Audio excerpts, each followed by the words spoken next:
Então se verá o Filho do Homem vindo sobre as nuvens com poder e glória.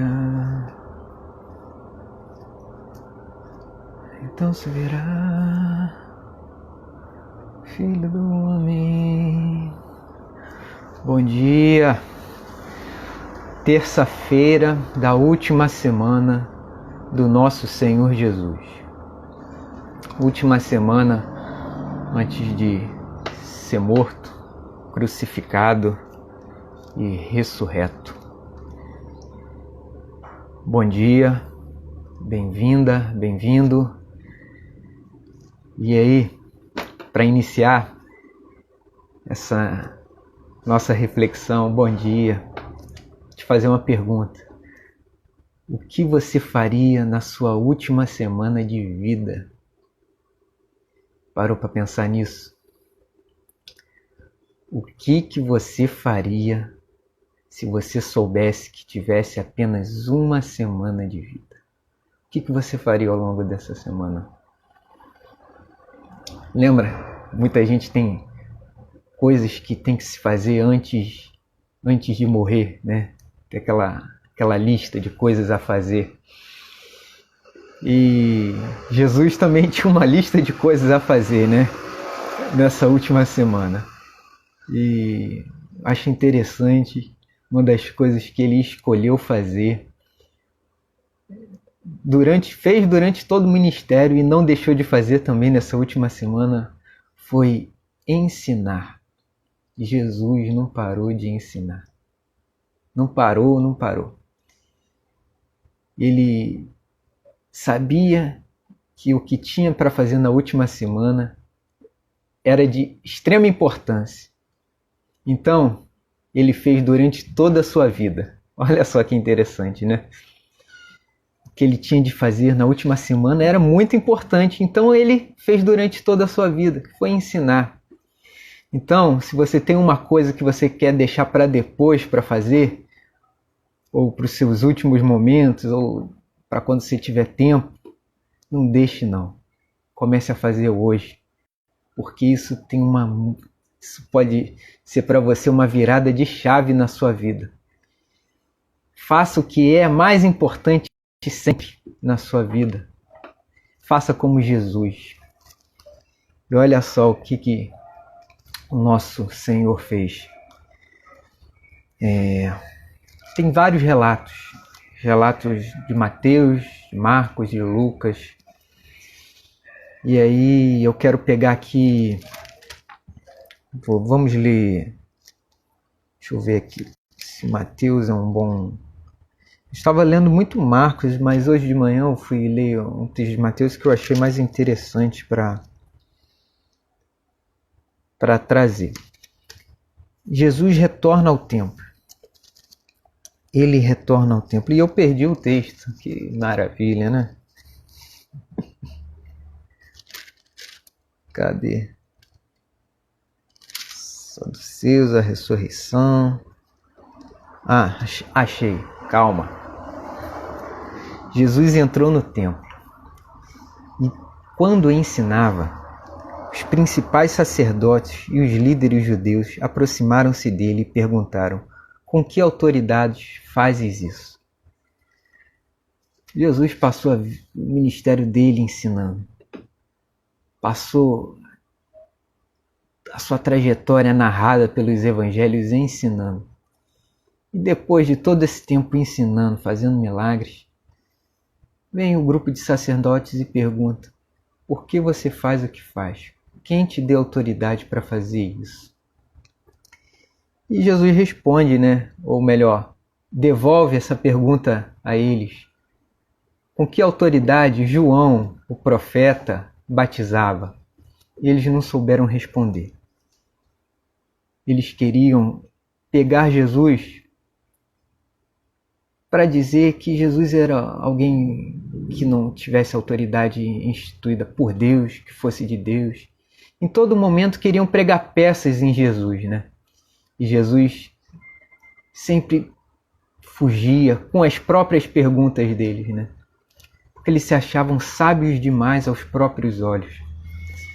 E outra coisa que Jesus prosseguiu fazendo, e a partir disso ele fez, nesse contexto aqui, de discussão com os escribas, os fariseus, os doutores da lei, os chefes de sinagoga, ele começou a contar parábolas. E parábolas e mais parábolas, parábolas e mais parábolas.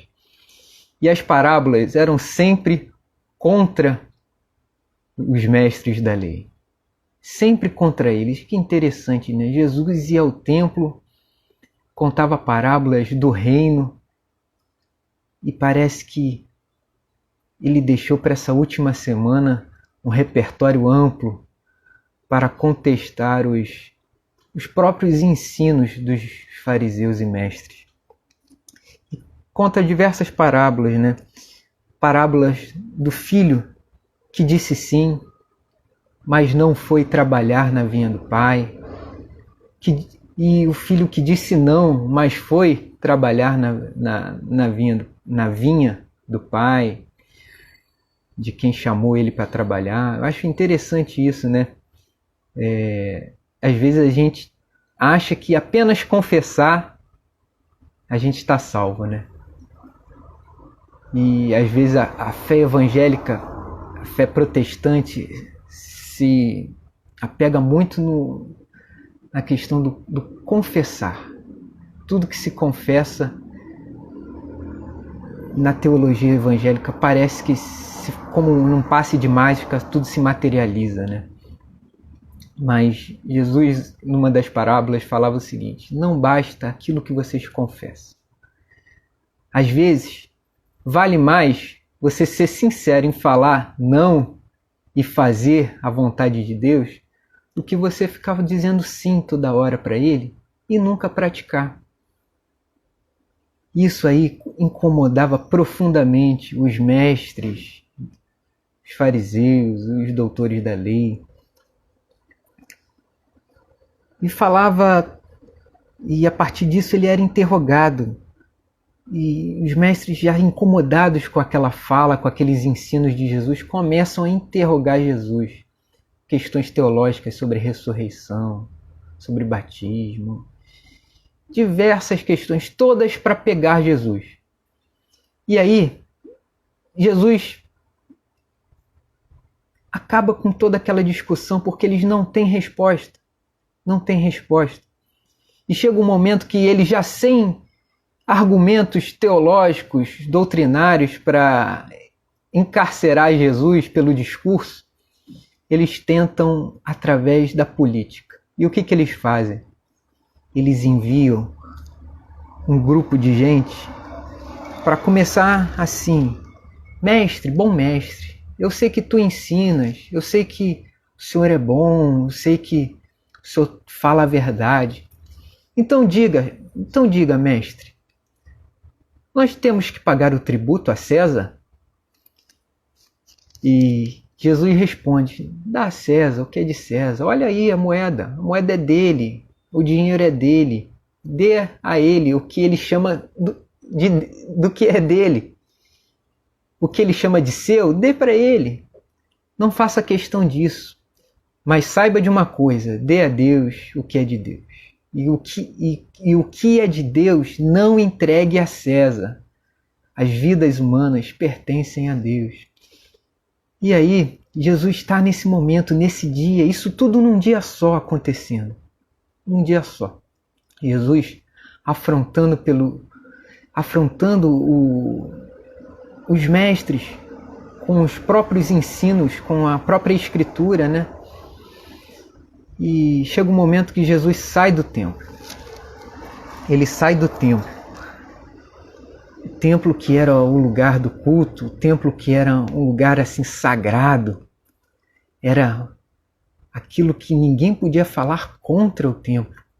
Os profetas que falaram contra Israel, contra a destruição do templo, todos eles foram mortos. E Jesus, olha só o que ele fala. Marcos 13. Quando saía do templo, um dos seus discípulos lhe disse assim: mestre, olha só as pedras. Olha que edifício, olha para essa construção, olha para o ar-condicionado bem instalado, olha para esse banco fofinho, acolchoado, olha para esse carpete desse templo maravilhoso. E Jesus responde o seguinte: vê toda essa construção, vê tudo isso, toda essa obra arquitetônica, todo esse cuidado que foi feito. Olha só, isso aí que está aí não deixará que pedra sobre pedra fique. Tudo será derrubado. Tudo passará. Tudo isso que a religião coloca como algo de muito valor, tudo isso passará. Tudo passará. E os discípulos ficaram incomodados com isso. E perguntaram: Senhor, então, quando é que isso aí vai acontecer? E Jesus fala: olha só, vai acontecer isso, vai acontecer isso, vai acontecer isso.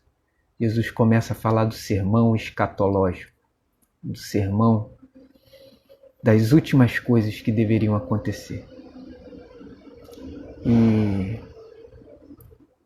eu vou ler agora essa parte aqui, muito interessante, de uma música que eu cantava quando era pequeno, minha mãe cantava para mim, que é assim: então se verá o Filho do Homem vindo sobre as nuvens com poder e glória, porque assim como o relâmpago que sai do Oriente e se mostra no Ocidente, assim há de ser a vinda do Filho do Homem.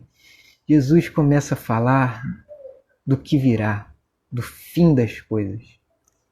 E acho interessante isso, Jesus falar do fim, daquilo que virá, daquilo que se tornará e que é eterno.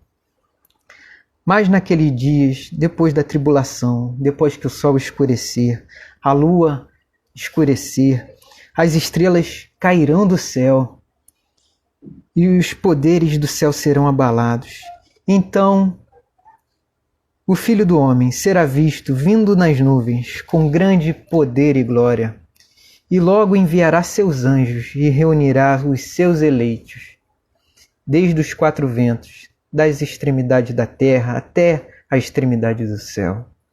Aprendei a parábola da figueira. Quando os ramos se renovam, as folhas brotam, sabeis que o verão está próximo. Assim também vós, quando virdes e acontecerdes todas essas coisas que vos tenho alertado, que vos tenho ensinado, sabei que está próximo, está à porta. Em verdade vos digo, essa geração não passará até que todas as coisas aconteçam. Céus e terra passarão, mas nunca as minhas palavras. Contudo, quanto ao dia e a hora, ninguém sabe, nem os anjos, nem o Filho sabe, mas somente o Pai. Então Jesus olha para o templo e fala: isso aqui passará.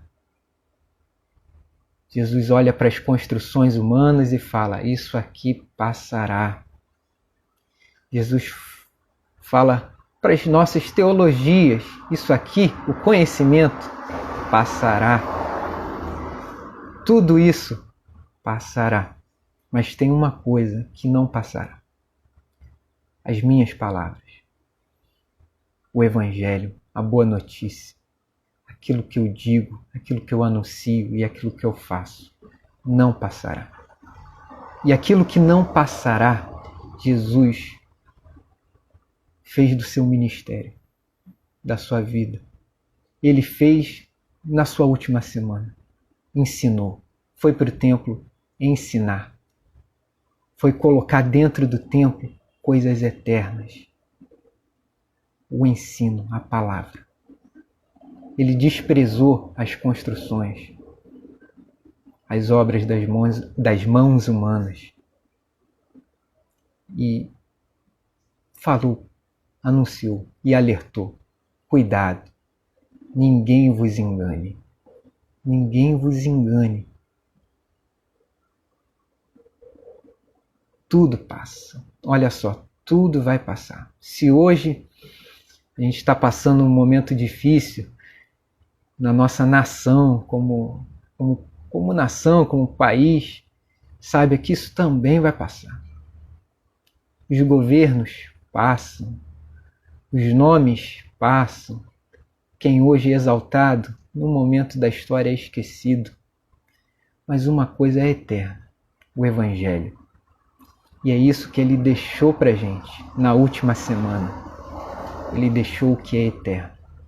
E é nisso que deve estar o nosso coração, a nossa fé, nossa motivação de todos os dias, para que a gente não seja enganado, para que a gente não se entristeça, para que a gente não desfaleça pelo caminho.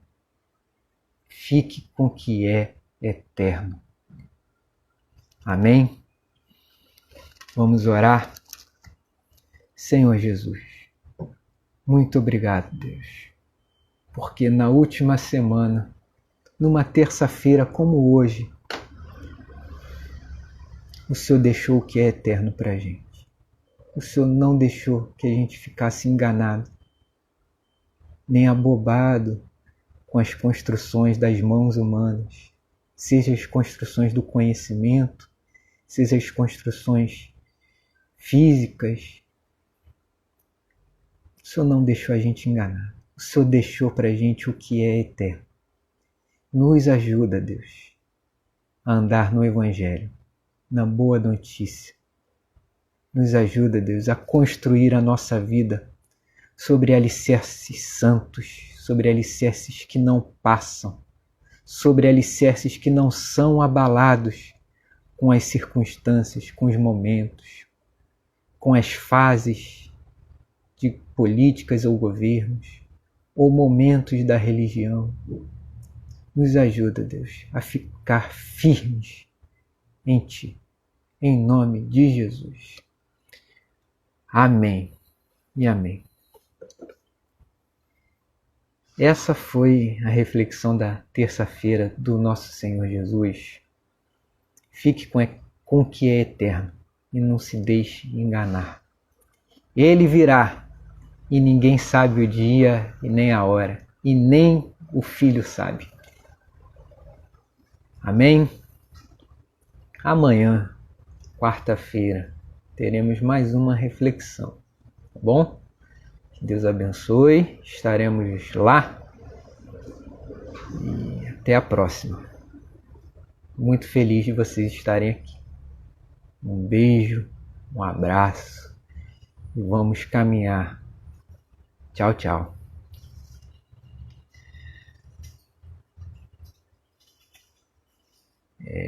Dona Márcia, profética, falou ontem para mim, tudo passa. E eu disse hoje na pregação aqui, na reflexão. É isso. Tchau, tchau.